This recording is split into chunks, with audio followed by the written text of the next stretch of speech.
Well, that's one of those questions that you can't answer. I mean, yeah, we're probably post-postmodernism, but what was postmodernism such that we're post of it? So it's pretty tricky. But I think that the period in the 50s and 60s was a period of kind of high veneration of the modernists like Eliot and comparable figures in the world of art and so on. And the 60s and the 70s kind of replaced that with a different canon.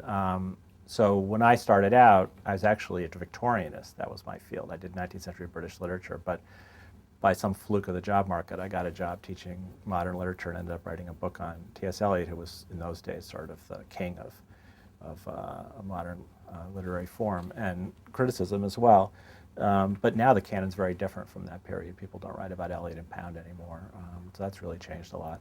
And I think our sensibility is not modernist anymore. That is the sensibility of people who are interested in art and literature.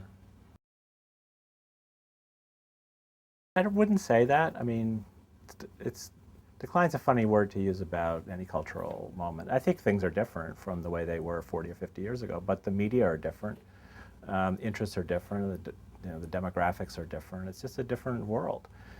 Just in higher education alone, more people go to college now by enormous amounts than went to college in the 50s and 60s. So that represents a whole new literate public that's a consumer of literature, of news, of print, of opinion, and that's a bigger audience and a much more diverse audience than it used to be. So it's really hard to talk about decline. I think it's just things do shift, and then when things shift, one's own role in the culture shifts along with it, and you have to adjust to that.